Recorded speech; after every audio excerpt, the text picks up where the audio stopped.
C'est donc Michel Bensoussan, présidente du Centre communautaire juif Simone Veil, qui va ouvrir la séance. Merci Charles. Alors bonjour à tous, merci d'être venus participer à cette journée d'études sur Maïmonide. Je remercie Hélène Mandreau, maire honoraire de Montpellier, d'être parmi nous, les présidents et présidentes d'associations juives de Montpellier que je reconnais et qui sont fidèles à ces conférences. Donc merci d'être venus tous. Michael m'a demandé de rappeler comment nous avons décidé de cette programmation qui s'inscrit dans une série d'événements passés et à venir sur le jumelage Montpellier-Tibériade. Le Centre culturel juif Simone Veil, que je préside, a souhaité relancer ce jumelage qui était un peu en sommeil.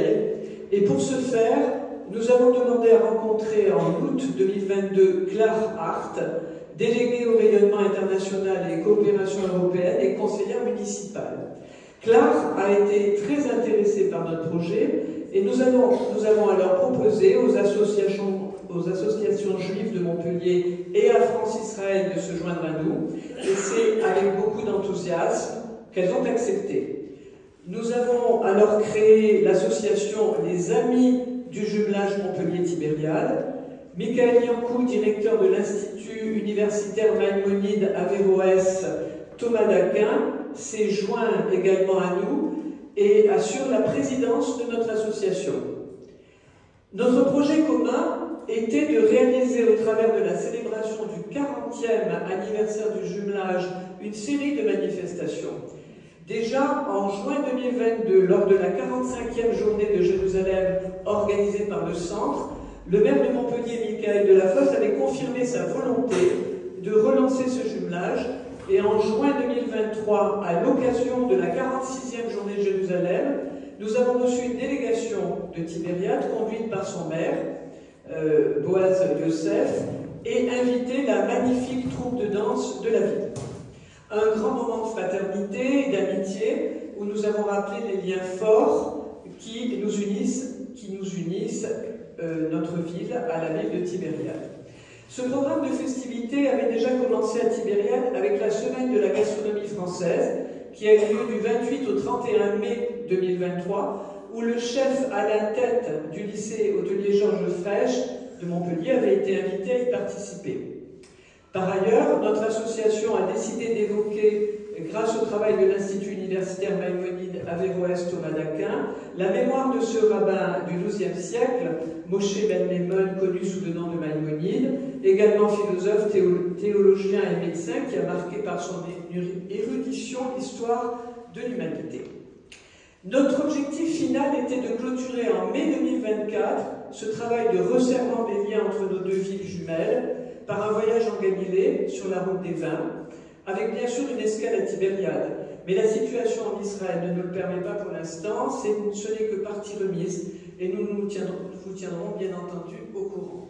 Sachez que toutes ces manifestations ont été réalisées avec le soutien de la ville de Montpellier, et je tiens ici à remercier notre maire Michael Delafosse et Claire Hart, qui depuis le début de cette aventure sont à nos côtés. Je remercie également Jean-Charles Zerbib, directeur de l'Organisation sioniste mondiale, pour son soutien et l'aide financière qui nous a été apportée, et toutes les chevilles ouvrières comme Raphaël Siboni et Jean-Michel Arditi qui ont œuvré efficacement à la réalisation de ce projet. Enfin, je précise que c'est le Centre culturel juif Simone Veil qui a réalisé la petite exposition que vous avez pu voir en arrivant. Je laisse maintenant la parole à Michael. Merci.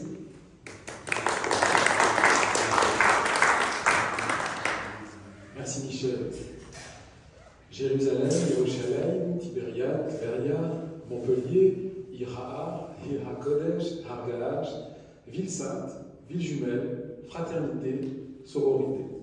Alors Jérusalem et Tibériade, vous le savez peut-être, sont deux des Arba Keilot, avec Hébron et Safed, Hebron et Tzfat, deux des 4 villes saintes du judaïsme. Mais quid de Montpellier? Alors sans chauvinisme aucun, Montpellier est sans doute, et ce n'est pas Hélène Mandreau, maire honoraire de la ville de Montpellier qui va vous contredire, est une ville sainte pour le judaïsme, pour sûr. Les docteurs de la loi hébraïque la dénommaient ainsi dans les ruelles médiévales de la cité. Et n'était-elle pas appelée d'ailleurs, effectivement, dans les batailles midrashot que les Talmud, que nous décrit avec force commentaire le rabbin itinérant venu de Navarre, Binyamin de Tudela, Ir HaKodesh, la ville sainte, Har Ga'ash, la ville de la montagne, Ir Ha'ar, pardon, la ville de la montagne, ou Har Ga'ash, la montagne de l'agitation, la montagne du volcan. Nous parlions avec le professeur Felton en venant ici, Salvetra, sur la traduction de Ga'ash, Pellier. Et effectivement, il me demandait si Montpellier n'avait pas été édifié sur un volcan. En tout cas, la ville a souvent été volcanique. Jusqu'à encore aujourd'hui, c'était un carrefour civilisationnel. C'était effectivement un lieu de passage et de brassage, un comptoir qui comptait effectivement dans le commerce, mais aussi le commerce, bien évidemment, des idées. La montagne de l'agitation, parce que les controverses maïmonidiennes des années 1230 et 1300, où deux courants de la religion d'Israël vont s'affronter, chaque courant sincèrement convaincu d'œuvrer dans l'intérêt de cette même religion d'Israël, la lettre ou l'esprit, la lettre et l'esprit, Athènes et Jérusalem, Athènes ou Jérusalem. La ville de la montagne, je le disais, parce que le voyageur de souche ibérique venu de Navarre, Binyamin de Tudel, a gravi ce mont Saint dans les années 1260. Et Simon Duran de Lunel, sachez d'ailleurs que Durand comme Dupont sont des noms juifs, Durand de Lunel pleura cette sainteté lors de l'expulsion des Juifs de France en 1306, la première expulsion par Philippe le Bel, la dernière interviendra en 1394 par Charles VI. Tout ce XIVe siècle est un siècle de tergiversation des monarques français, rythmé par des expulsions et des rappels, établissant donc un parallèle, Simon Durand, entre le Montpellier et le mont Morion. La ville sainte, car la ville donc possédait des batailles midrashot, Kfouot et Talmud, des maisons d'études, du Talmud, les commentaires de la parole révélée sinaïtique de la Bible hébraïque. Montpellier et l'Occitanie, avec leur cénacle de savants hébraïsants, ont indéniablement contribué à l'apport de la science du judaïsme, Talmud et Kabbale. C'est ce que nous avons démontré dans le hors-série Libre il y a 2 ans. Lunel, appelé également au Moyen-Âge par les communautés juives de souche andalouse Yaréar, la ville de la Lune, était un haut lieu des commentaires rabbiniques. Et nous pourrions également ajouter que la traduction du Moreh Nevuchim, de l'œuvre phare de Maïmonide, de l'Opus Magnum, en hébreu Moreh Nevuchim, en arabe Dalalat al-Halim, a été traduit l'année même de la mort de Maïmonide par le fils, effectivement, Thibon, désigné par Yosef Nathan Cohen, et on en dira un mot tout à l'heure grâce au professeur Felton. C'était cette Occitanie un lieu d'excellence, effectivement mystique aussi, avec la Kabbale. Les premiers documents kabbalistiques de l'histoire de l'humanité émanent au XIIe siècle de l'académie du rabbin Avraham Ben David et de son fils Isaac Laveuve. Languedoc, la Provence sont comment dirais-je, des zones tampons, des carrefours civilisationnels où circulent les idées, les styles de vie. Et le professeur Rocher Hidel de l'Université hébraïque de Jérusalem, que nous avons reçu plusieurs fois à l'Institut Maïmonide, nous expliquait que ce n'était pas fortuit que les premiers documents émanent de l'académie du rabbin et de son fils. Et effectivement, ensuite, cette Kabbalah, ce mysticisme juif, fleurira en terre ibérique, avant les édits d'expulsion d'Isabelle et Ferdinand, puis évidemment en Eretz Israël, en Terre Sainte. Ces mêmes cénacles d'érudits, tout autant hébraïsants et arabisants, comme le professeur Felton, car originaires pour beaucoup d'Andalousie, terre alors d'un islam tolérant et foyer d'interprétation culturelle et religieuse, avant l'invasion almohade, avec son idéologie musulmane rigoriste, pousseront les représentants de la loi mosaïque sur les chemins de l'exil.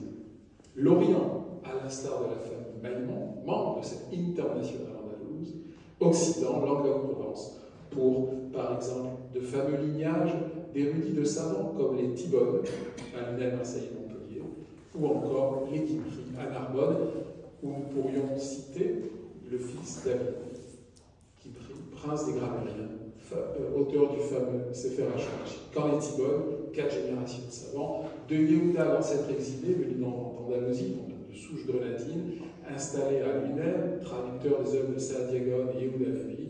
Son fils Shmuel va traduire le Moreh Nevuchim. On peut citer son petit-fils Moïse, le gendre de Samuel et Jacob Anatoli, jusqu'au dernier du lignage Thibon, Jacob ibn Makir ibn Thibon, Don Profiat, Profatius Julius, fameux médecin qui travaillera avec Armand Goblaise pour des traductions à 80. Le juif traduisait de l'arabe et de l'hébreu en occitan, le chrétien de l'occitan au latin. Ainsi, par le truchement de la langue vernaculaire, nous avons le passage d'œuvres fondamentales des langues sémitiques au latin. Il n'en fallait pas plus pour que ce lien ténu montpelliérain avec la sainteté, tout autant qu'avec Maïmonide, controverse, j'en dirai quelques mots dans ma communication, notamment celle de 1230 et 1300, la lettre aux sages de Montpellier, l'enseignement médical à la vénérable faculté de médecine, n'est-ce pas Madame Andrew, désigne la vie de Tibère, également liée par la mémoire maïmonidienne avec la sépulture de l'aigle de la synagogue, médecin de Lorsque les édiles municipaux locaux, Georges Frêche en tête, rechercheront une cité israélienne pour généralité au début des années 80. J'apporte le pardon de la ville de Tibériade. Peu compris, lors de la cérémonie officielle montpelliéraine de jumelage en 1983, la signification de l'ancien maire de Tibériade, M. Bibi. Les historiens locaux, oui. Georges Frêche aussi.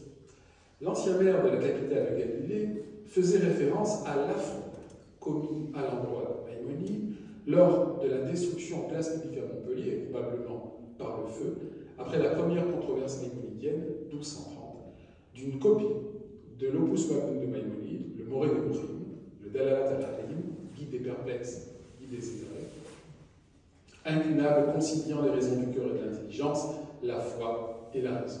Athènes et Jérusalem. Alors, certains ont dit, mais il y avait des fondamentalistes à Montpellier, il y avait des rabbiniques qui n'ont pas su tirer la substantifique moelle de l'œuvre maïmonidienne. Il est vrai qu'il avait écrit pour des happy few. Mais d'autres, grands historiens comme Morabia ou Toiti, ont dit non. C'est une, comment dirais-je, des joutes entre juifs, mais c'est quelque part une effervescence intellectuelle au sein du judaïsme. Comment effectivement comprendre le monde. Et c'est pas fortuit que cela se passe à Montpellier, qui est une terre d'excellence intellectuelle.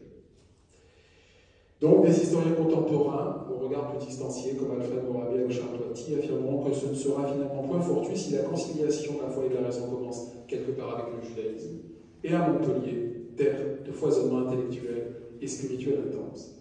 Rendons hommage aux municipalités israéliennes et françaises, et je rends hommage à Georges Frêche ainsi qu'à Hélène Mandreau, qui s'est rendu plusieurs fois en Israël, pour avoir su rejouer une partition historique majeure de l'histoire du judaïsme et de l'Euroméditerranée, qui, par la création de ce jumelage, qui intervient au début des années 80, à un moment phare du reste, du développement de la collectivité hébraïque de Montpellier, au début des années 80, c'est la création de la Journée de Jérusalem par le Centre communautaire et culturel juif de Montpellier, le jumelage avec Tibériade, la redécouverte du mikvé médiéval de Montpellier, l'un des rares mikvaot d'un rituel juif retrouvé sur le vieux continent.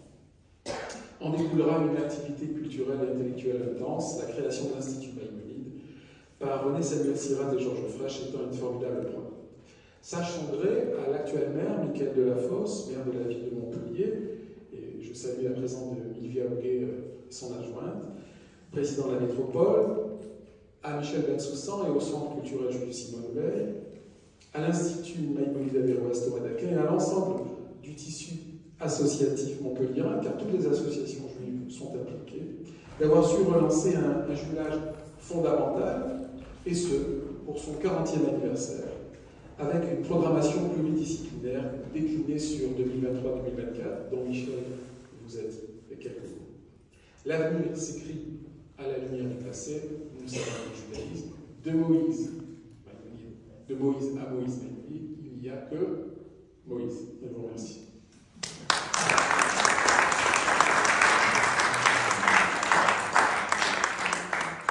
Merci Michael, j'espère qu'il y a encore des choses pour la communication. Mesdames et messieurs les élus, Madame Hélène Mandreau, maire honoraire de Montpellier, que je salue, que je remercie pour sa présence et pour son soutien constant. Mesdames et messieurs les présidents d'associations, mesdames et messieurs, chers amis, je dois d'abord vous demander d'excuser l'absence de notre présidente, Madame Mireille Adasrebel, qui a des soucis familiaux qui l'empêchent de se déplacer, et vous dire combien nous sommes heureux et fiers de vous proposer, au nom de l'Institut Maïmonide Averroès de Malaquin, et au titre de notre participation aux cérémonies du 40e anniversaire du jumelage entre Montpellier et Tibériade, cette journée d'études autour du Rambam, Rabbi Moshe ben Maimon, Moïse, fils de Maïmoun, fils d'Abdallah, le cordon juif, c'est-à-dire donc Maïmonide, le grand Maïmonide. Nous avions en effet cette merveilleuse référence commune en la personne de ce grand penseur, philosophe, philologue, métaphysicien, logicien, théologien, rabbin, c'est le fameux aigle de la synagogue. Il est talmudiste, exégète, décisionnaire, juriste, astronome, mathématicien, savant, médecin, c'était même le prince des médecins, écrivain, prolifique. Oui, il était tout ça. Et il était encore Naguid, chef de la communauté juive, ou bien on disait en Égypte Raïs el-Yahoud, c'était le chef des Juifs. Les liens entre Maïmonide, Tibériade et Montpellier ont déjà été évoqués, je ne vais pas y revenir, mais ce n'est évidemment pas un hasard si René Samuel Sirat et Georges Frêche, que nous venons d'évoquer aussi, les fondateurs de l'Institut, ont choisi de le placer sous l'ombre protectrice de Maïmonide, et l'activité soutenue de l'Institut à Montpellier n'a fait que confirmer la puissance de ce lien. Je n'oublie pas de saluer ici tous nos partenaires pour cette journée d'études. D'abord, évidemment, l'association des Amis du Jumelage Montpellier-Tibériade, le Centre communautaire juif Simone Veil, mais aussi la MJHL, la CIM, la CJLM, Keidat Kedem, France Israël, l'Aviso, Sepharim, le CRIF. Et j'excuse l'absence de Père Ladanan qui m'a dit qu'elle était souffrante au dernier moment, elle aurait aimé être avec nous, bien entendu. Cette journée d'études donc, nous permet d'accueillir des personnalités aussi éminentes que M. David Lemler, qui est maître de conférence à l'UFR d'études arabes et hébraïques de Sorbonne Université, spécialiste de philosophie juive médiévale, M. Paul Fenton, professeur émérite de langue et de littérature hébraïque, Sorbonne Université aussi, spécialiste de pensée juive médiévale, de littérature judéo-arabe, qui a édité et traduit de l'arabe certains écrits de Maïmonide, et bien entendu notre irremplaçable Michael Yankou, qui porte aujourd'hui donc une triple casquette. Il est depuis sa création le président de l'association des Amis du Jumelage, Montpellier-Tibériade. Il est depuis sa création aussi le directeur de l'Institut universitaire Maïmonide de Malaquin, et il est depuis son titre de docteur en histoire l'un des plus éminents spécialistes des judaïcités de l'Occitanie. C'est donc lui qui va approfondir, pour commencer, les nombreux liens directs ou indirects entre Montpellier et Maïmonide. Merci évidemment à tous les trois de votre présence, d'avoir accepté de contribuer au succès de cette manifestation. J'avais proposé un peu naïvement, je le reconnais, pour rafraîchir les mémoires, de présenter de manière globale, si possible synthétique, la vie de Maïmonide, m'appuyant sur quelques dates, quelques repères chronologiques. Je n'avais pas mesuré l'érudition qu'il y fallait, les dilemmes que ça posait parfois. Je commence par sa date de naissance. Selon les publications, certains disent 1135, d'autres disent 1138, on s'accorde à peu près pour dire maintenant 1138. Plus précisément le 28 mars 1138, j'ai vu ça, le 14 Nissan 4898. On se retrouve pour le 900e anniversaire dans 14 ans. Même pour le millénaire, pourquoi pas. Il est né à Cordoue d'une longue lignée de rabbins. Il est destiné à suivre leurs traces. Il est éduqué avant tout par son père, lui-même grand intellectuel, manifeste un intérêt précoce pour les sciences, étudie les textes religieux bien sûr, mais aussi les médecins, les philosophes grecs, Hippocrate, Galien, Aristote, qu'il dit avoir lu dans les traductions arabes. Au moment de sa naissance, l'Andalousie était gouvernée par les Almoravides, l'Empire almoravide, mais très vite la région est conquise par les Almohades, des berbères nord-africains qui mettent en œuvre des politiques hostiles envers les chrétiens et les juifs. Et en 1148, donc il a 10 ans, l'intolérance, les persécutions des nouveaux princes almohades contraignent sa famille à fuir. C'est ainsi que les Maïmonides doivent errer pendant 10 ans dans différentes villes du sud de l'Espagne, avant de gagner la ville de Fès au Maroc. En 1160, il a alors 22 ans. Autre débat, je laisse aux spécialistes, la question de sa conversion forcée à l'islam, qui est un fait discuté par ses biographes, impensable selon les uns, hautement probable selon les autres. Quoi qu'il en soit, évidemment, il reste juif au plus profond, et lorsque les Juifs de Fès sont victimes de nouvelles persécutions, sa famille s'embarque pour la terre d'Israël, pour la ville de Zako, Saint-Jean d'Acre. Nous sommes en 1165. Problème, à cette époque, cette région est ravagée par les croisades, et ainsi en 1170, donc 5 ans plus tard, il doit partir pour l'Égypte. C'est l'année où Rabbi Maïmon, donc le père de Maïmonide, meurt à Alexandrie, et son corps est rapatrié, ce n'est pas anecdotique, à Tibériade, pour y être enterré. Maïmonide s'installe donc à Phostat, première capitale arabe de l'Égypte, qui sera plus tard incorporée au Caire. Il devient, vers 1171, à 33 ans, le grand rabbin de la communauté juive d'Égypte. Parce qu'entre-temps, Rambam a commencé sa production littéraire exceptionnelle, qui en fait un véritable guide spirituel, un décisionnaire réputé dans le monde juif, qu'on consulte de partout dans le monde.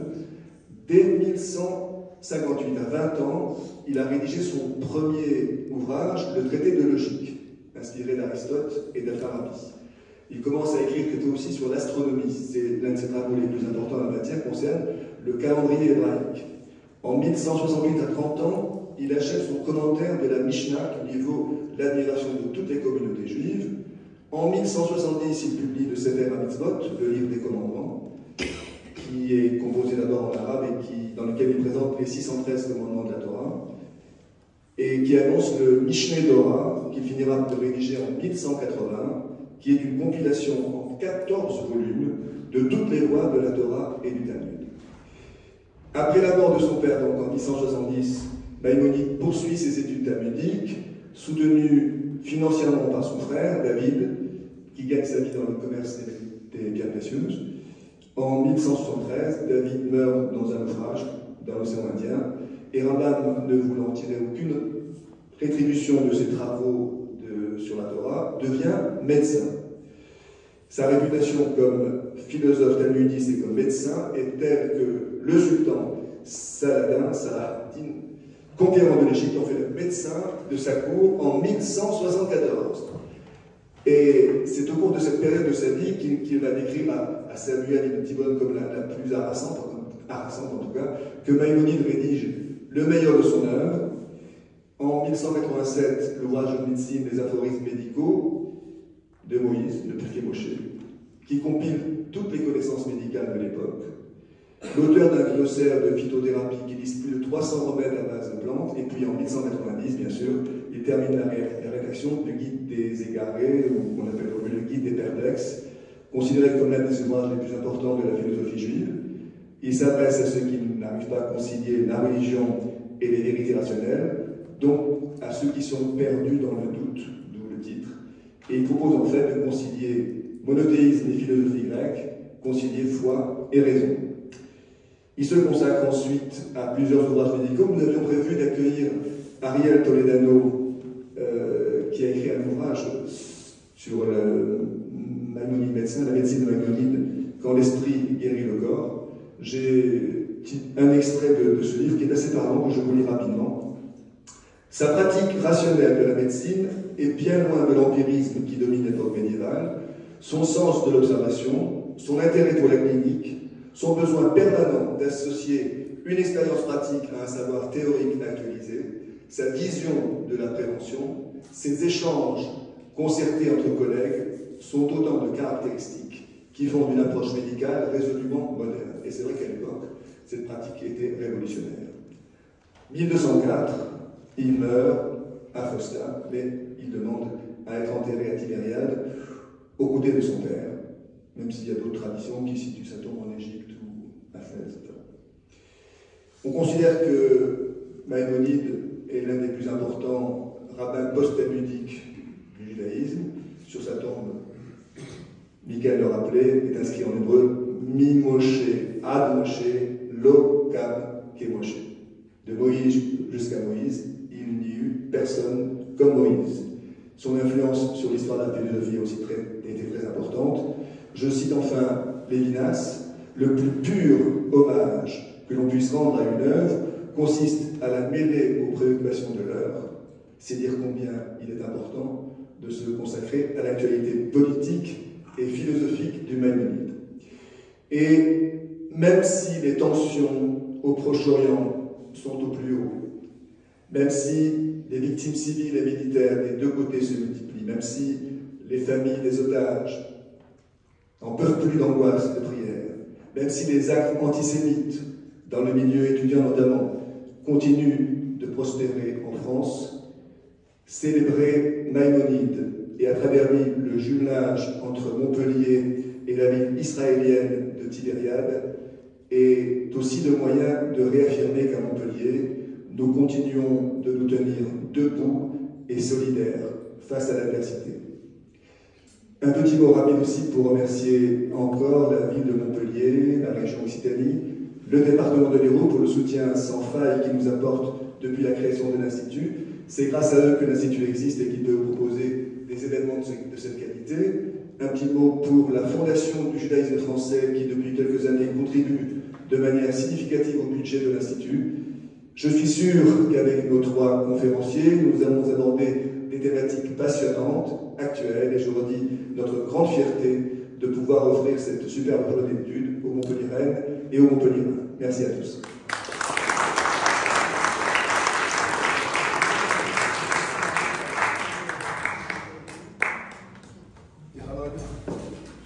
À vous l'honneur, vous cède la place.